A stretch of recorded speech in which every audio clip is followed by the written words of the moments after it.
اعوذ باللہ من الشیطان الرجیم بسم اللہ الرحمن الرحیم السلام علی الحسین وعلی علی ابن الحسین وعلی اولاد الحسین وعلی اصحاب الحسین۔ السلام علیکم ناظرین، میں شفا زہرا ایک بار پھر سے حاضر خدمت ہوں اپنے اس پروگرام کے ساتھ کہ جس کا عنوان ہے پیغام کربلا۔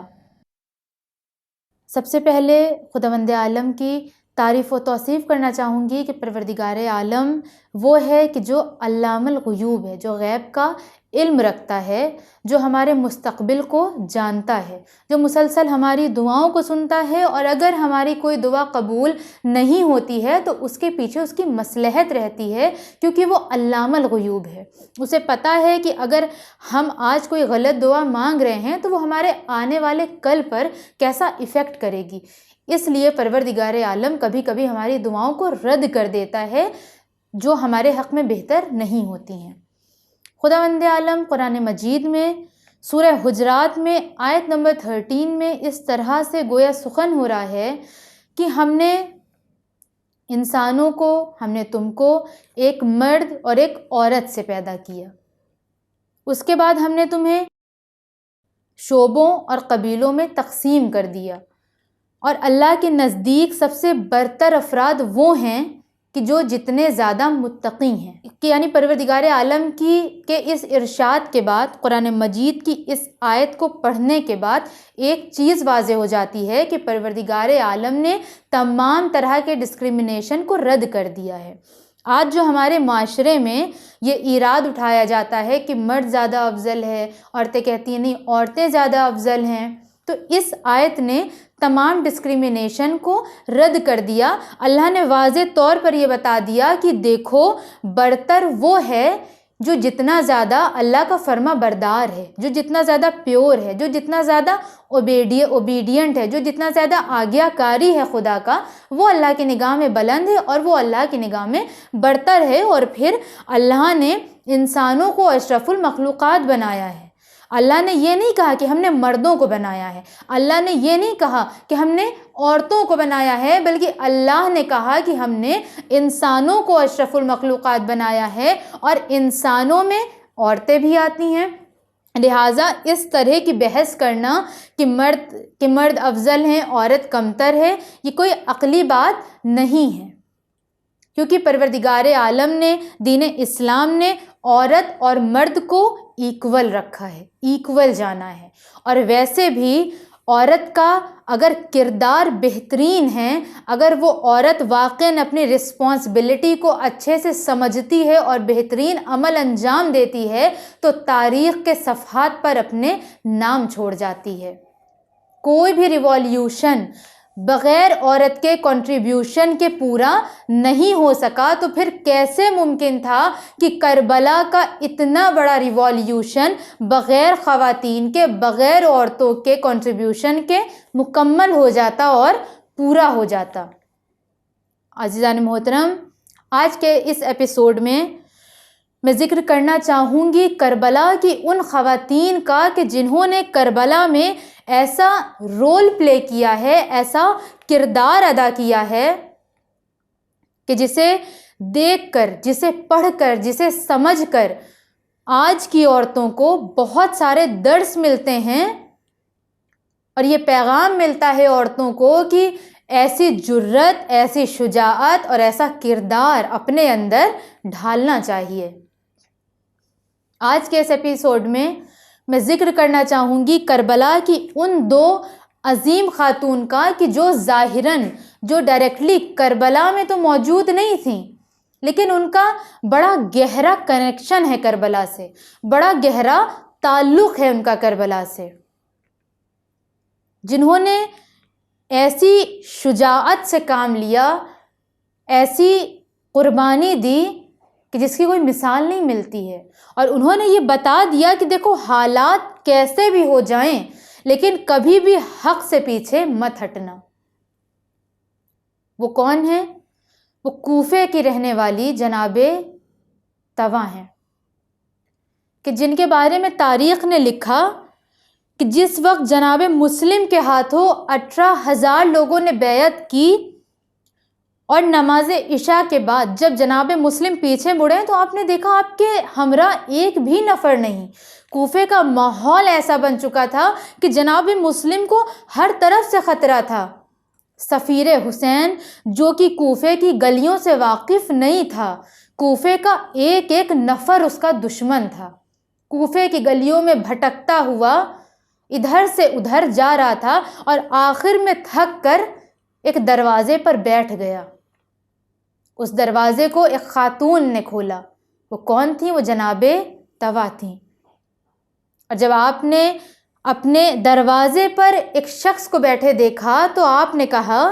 کہ اے شخص، کیا تمہیں نہیں معلوم کہ کوفے کے حالات کیسے ہو رہے ہیں؟ جاؤ اپنے گھر چلے جاؤ۔ ایک مرتبہ جناب مسلم نے کہا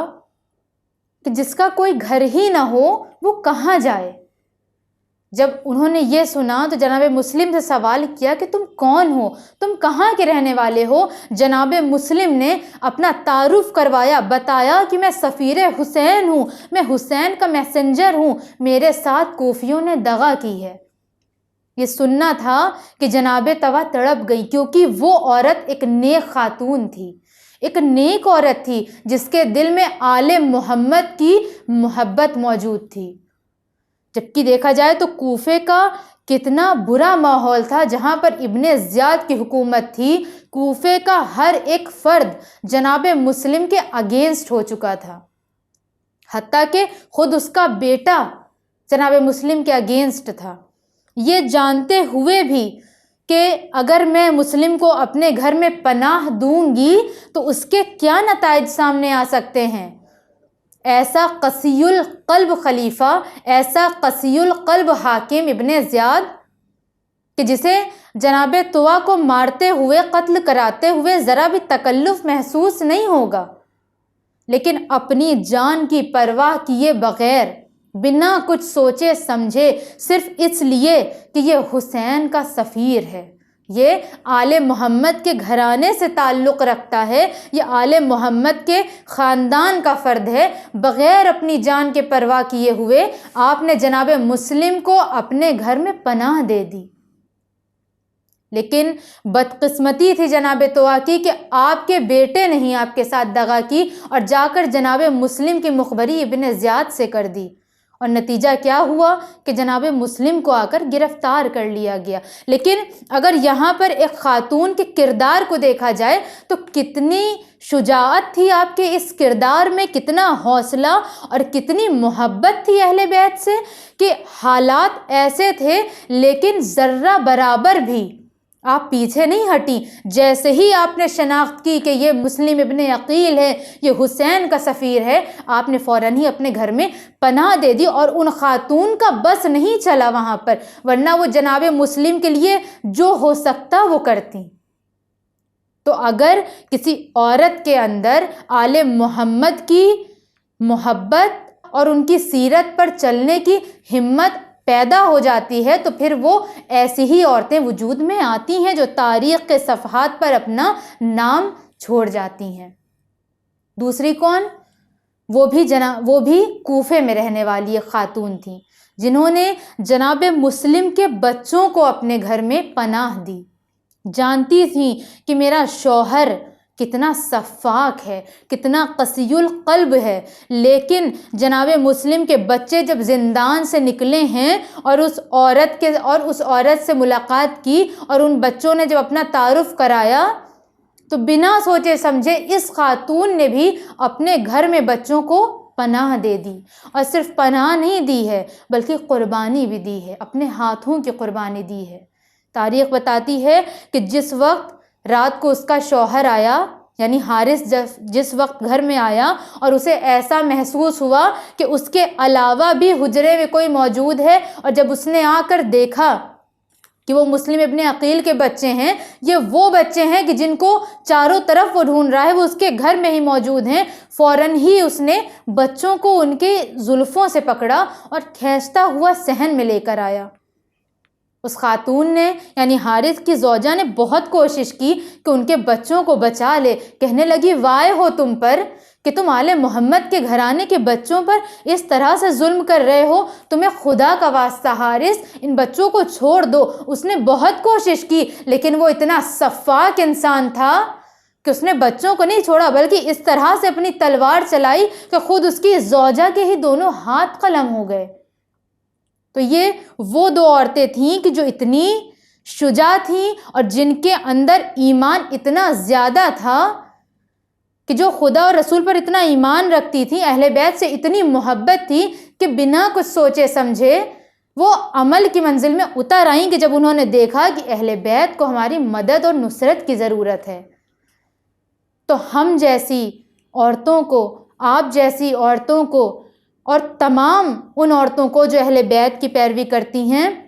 ان عظیم خاتون کی پیروی کرنے کی ضرورت ہے، ان کو اپنا آئیڈیل بنانے کی ضرورت ہے تاکہ ہم بھی اہل بیت کے حقیقی چاہنے والے کہلائیں۔ اسی کے ساتھ آج میں اپنے اس پروگرام کو ختم کرتی ہوں۔ آپ سے ملاقات ہوگی انشاءاللہ نیکسٹ ایپیسوڈ میں، تب تک بنے رہیں چینل ون کے ساتھ۔ والسلام علیکم ورحمۃ اللہ وبرکاتہ۔